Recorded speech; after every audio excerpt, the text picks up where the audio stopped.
Welcome to Gross Anatomy.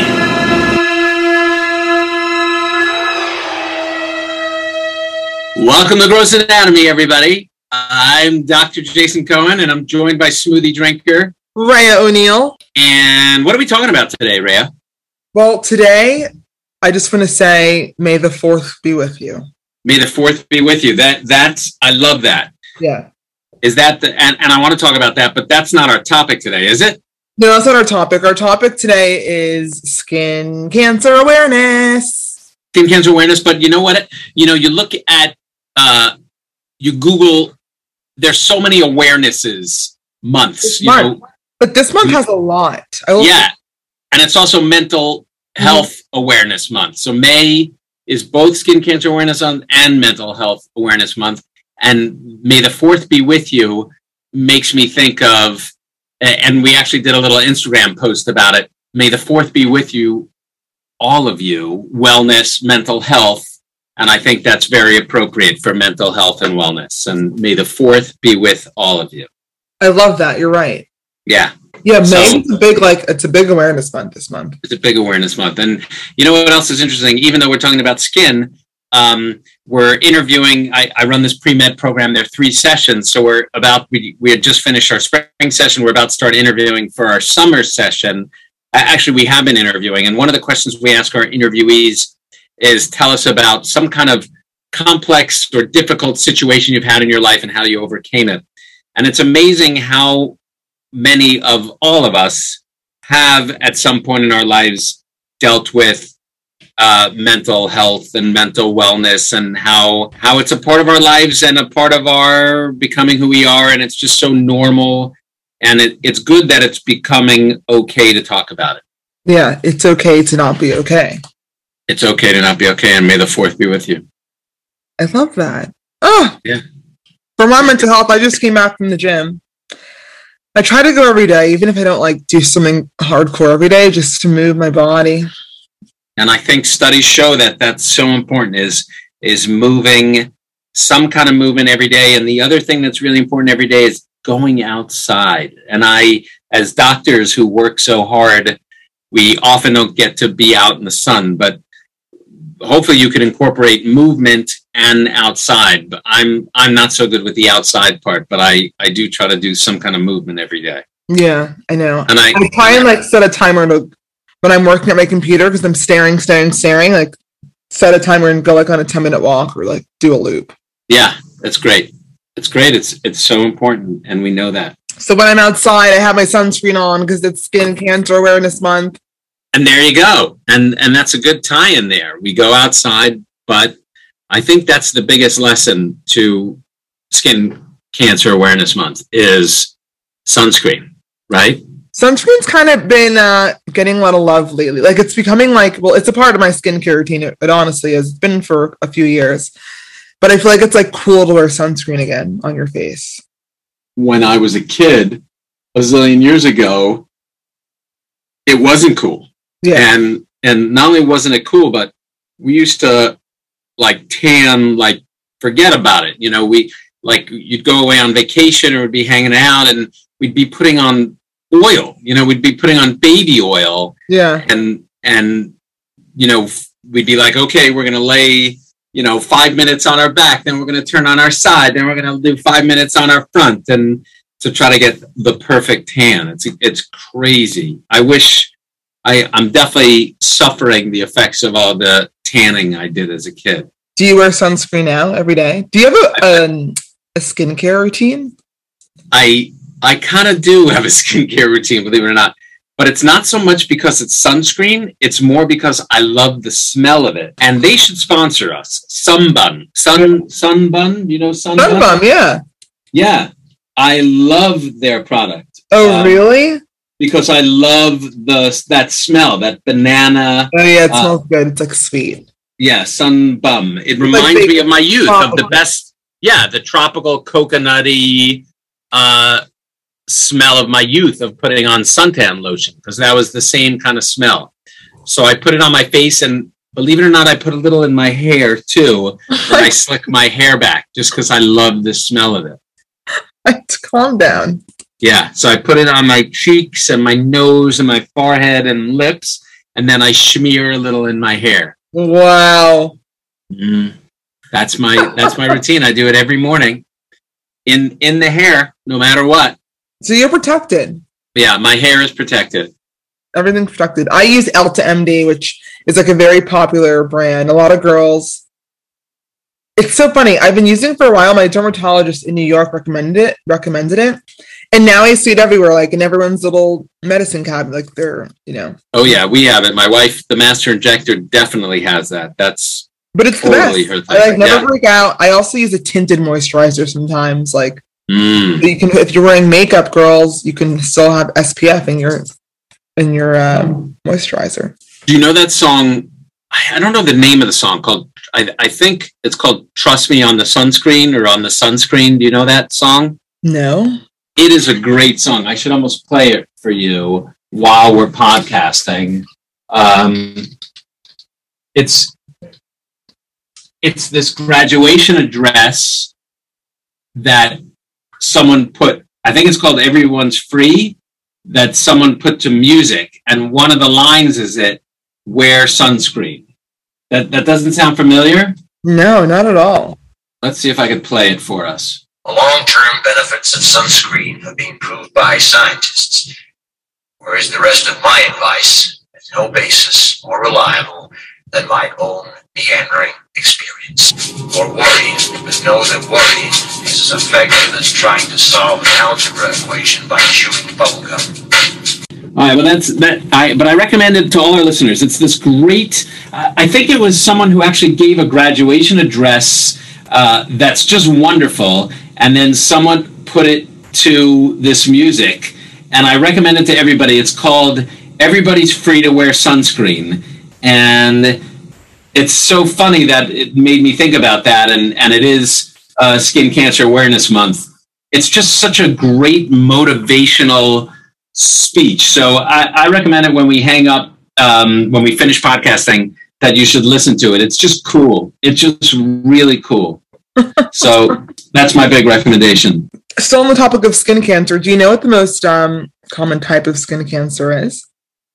I do know. Do you know? I may or may not. Yeah. So there are three main kinds of skin cancer, and two of them tend to be the less aggressive kind, and one tends to be that evil kind. The less aggressive kinds are the more common ones, which are basal and squamous cell cancers. And those tend to be very common. People get this weird, like little flaky, irregular looking thing. And those are much more treatable as long as they're not ignored and not left alone. But then there's the melanoma, which is the more aggressive one, that tends to be the more fatal one unless it's caught fairly early, because that one tends to spread. The other two, the basal and the squamous, tend usually to just be local things. They can, if left alone, become invasive, but they are definitely not as bad as the melanomas. How do you spot a melanoma? So, melanoma? What's that? Is it a melanoma? Is it like a thing, or how do you spot melanoma? Yeah. So melanoma is often you hear about, I have this mole, it's starting to look funny, or it's usually like an irregular shaped thing. It could be dark, hyperpigmented, irregular shaped. Sometimes it is scaly too. Anything that looks funky that is new theoretically should be checked out, or anything that's old that you've had that starts changing or bleeding or scaling or growing definitely needs to be checked out also. I've had this, it's funny because now I don't see it, but I always have this like little pimple on my nose. It's not even like a pimple, and it never goes away, and I always like try and pop it, and I'm like, I swear this is skin cancer. Nah, it's not skin cancer. That's a pimple on your nose. And now it's gone. It's been like for years. You see, Dr. Jason Cohen, ladies and gentlemen, I make it go away. Yeah. But it's definitely worth, if in doubt, go to a dermatologist, get it checked out. Sometimes we also do skin evaluations because I'm a cancer surgeon. So my partners and I, we see some patients too. It's usually better to kind of go to the same person routinely to get checked, whether it's your dermatologist or sometimes people go to a plastic surgeon or even their GP, their general doc, who's just used to doing skin checks. And again, people get stuff all the time, and it's a matter of it being irregular and changing and things like that. And the best way to avoid this skin cancer besides sunscreen? What's that? The next best way to avoid skin cancer aside from wearing sunscreen? Is there something other than sunscreen? Am I missing something? Well, I was thinking like tanning beds, like. Oh, yeah. Avoiding them, you mean? Avoiding them, yeah. Yeah. Tanning, any of that. Anything related to sun, UV rays is bad. And, even keeping covered up, is actually better than sunscreen sometimes, actual physical barriers, physical covers. But the main thing is be aware and be careful in the sun. I mean, the sun is great and healing and powerful as it is, definitely is what leads to most skin cancers. There is a component of some skin cancers being like familial a little bit too, but usually they're sun exposure related. The other thing it could be, sometimes certain skin cancers could be like from chronic irritation. So if you have like this chronic sore or scar or something like that you're always picking or checking or gets irritated and bleeds, that could sometimes also be a skin cancer, not necessarily related to sun, and that's worth getting checked out as well. That's my only other thought. Sometimes people get skin cancers in like old burns. If you have an old wound or a burn, sometimes people develop skin cancers in those. Usually it's not the melanoma, it's usually the squamous cell or maybe the basal cell, but skin cancers could develop in those as well. Like my horrible keloid burn. Usually a keloid usually doesn't become a cancer, but theoretically, an old burn can. This is from a heating pad. Did I ever tell you? For those? No. I have an ugly scar on my right shoulder, and it looks like that bad. It's gotten a lot better. It looks like I got shot by someone or like something, but it's from a heating pad from a shoulder injury. Burned me. That could happen. Yeah. So theoretically, that type of injury could, in the future, potentially turn into cancer. You're making me think of. We had this patient who came in, and I think we may have even talked about this patient in the past. I'm thinking of two different patients now. One patient who came in, actually just one in particular, who came in, initially had something on their foot, and I think ignored it. And eventually, by the time the patient came in, somewhere I have photos of it, their entire leg, creeping up their pelvis onto their abdominal wall even, was encased with melanoma. So, and melanoma is usually a pigmented, colored, it has color, the cancer. So it's like black or blue appearing. So this entire leg was kind of this lumpy, bumpy, blackish, bluish, and swollen cancer, their entire leg.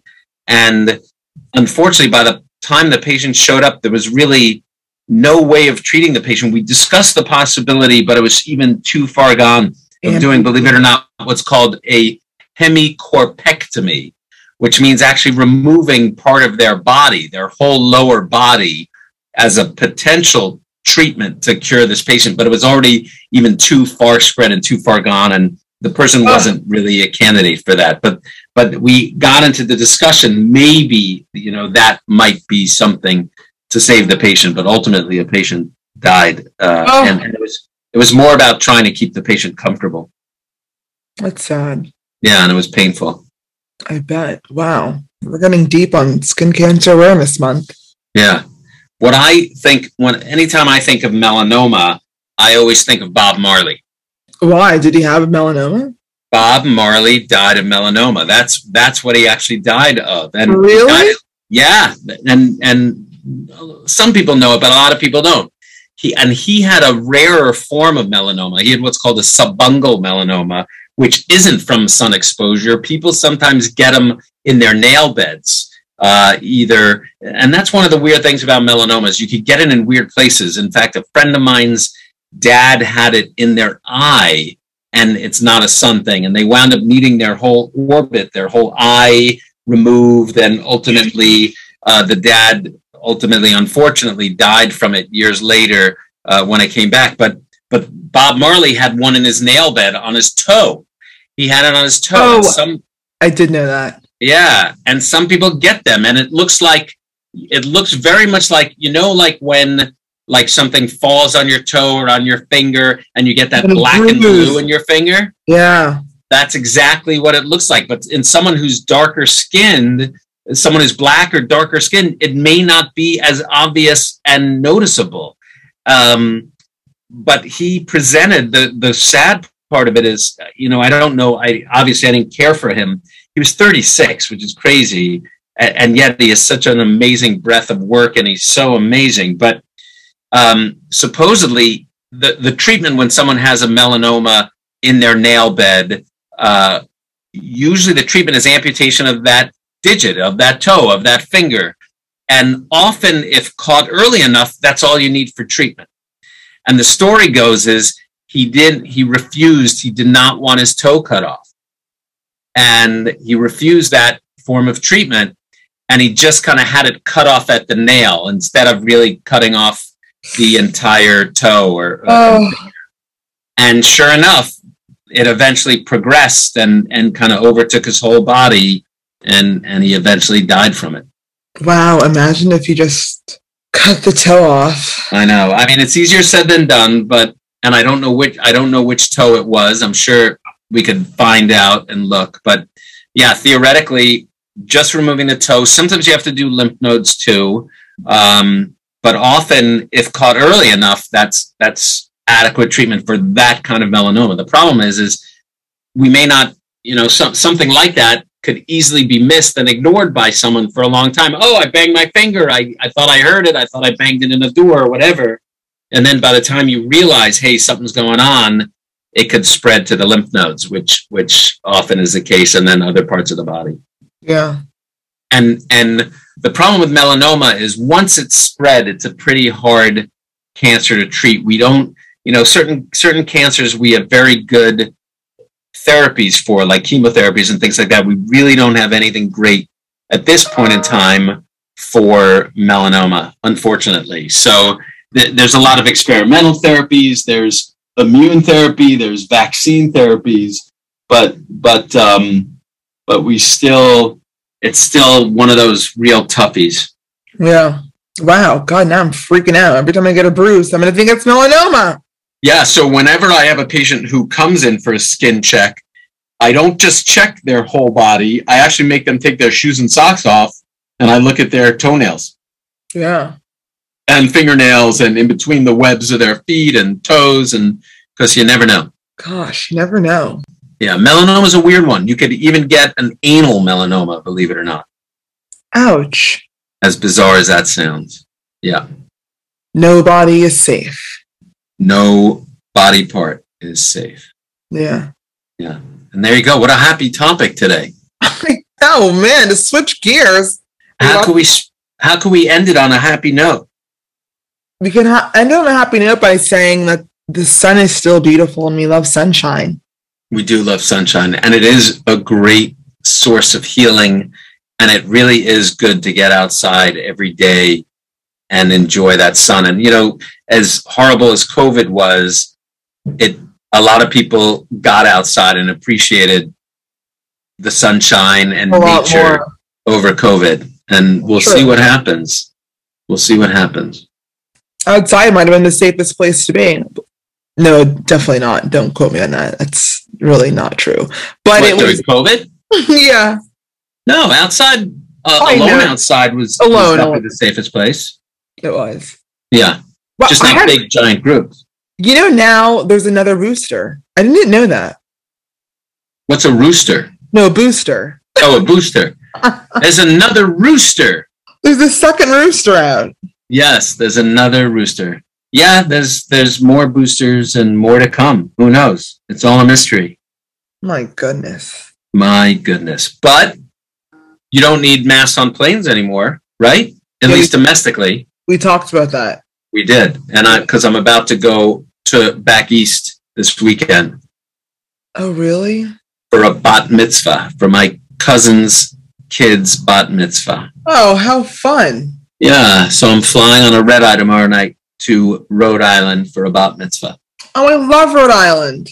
Yeah, I'll give it your regards. I'm gonna go to Rhode Island this summer. Oh, nice. To do what? Like they're like my second parents. They're my hippie cool parents. It's my old volleyball coach actually and her husband, but they're like my second parents, and they live in Rhode Island. And I always visit them. They actually also live in Puerto Rico half the year, and since 7th grade I've been going every winter break. I even lived there after college for like a few months. In Puerto Rico? In Puerto Rico, yeah. And you probably went suntanning all the time without sunscreen.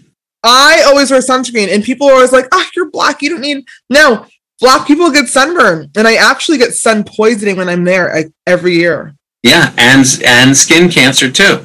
It's really bad. I get a horrible rash like on my legs. I can't go in the sun for like 2 days. It's horrible. I know, but what's crazy is when we were kids growing up, you used to want to deliberately get sunburnt and peel, and then you're like, okay, now that I peeled, I got my base. Now I could start tanning. Yeah, my friends are always putting on this thing called not sunbun, beach. Oh my God, it was in my like Maui Babe. Uh-huh. And you just like sit down and you roast, and I'm like, crazy. Yeah. But anyway, Puerto Rico. So then I didn't get to go this year because I just moved and the flights were so expensive from LA. So I'm going to meet them in Rhode Island. Oh, that's cool. Yeah. Very nice. Very nice. What are you watching on TV? Oh, that's great. I'm glad you asked.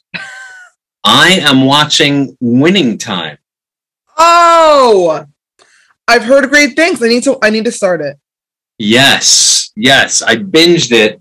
I had a friend in from out of town, and he and I, because the wife and kids were away, he and I binge watched Winning Time, the whole thing up to what we were able to watch about the early rise of the Lakers in the late 70s, early 80s with Jerry Buss.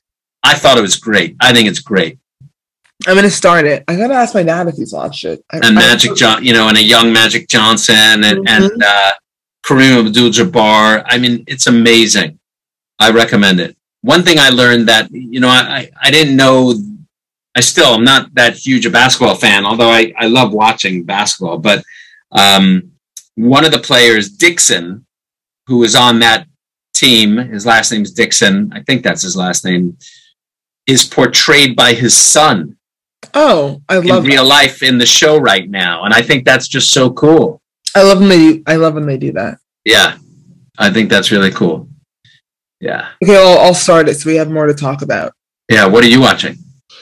Oh man, I've honestly been watching a lot of basketball. It's the second round of playoffs, and my Housewives. It's like the reunion for New Jersey Housewives. Atlanta Housewives started. Like all my God. But I also started this show on Netflix. It's called BS. It's a game show, and you literally win money by bullshitting your way through the answers. It's kind of interesting. I think I would go pretty far. Sounds fun. So like BS. There's 4 contestants. There's 3 people, and there's there's one person on the podium. So really 4 people, and there'll be a trivia question, and essentially I could answer the question wrong. But all I need to do is convince the 3 people that I know the answer, and then they like see if you're calling BS or not. That sounds fun. So I watched that a lot, but that's really it. I need a show to start. So Winning Times. Yeah. All right. Very cool. Well, thanks for joining us, everybody. Thank you so much. I hope you are all putting your sunscreen in your Amazon cart right now. Yeah, and put it in your hair, your sunbun. Yeah, put it in your hair. Yeah, so that your hair smells fruity.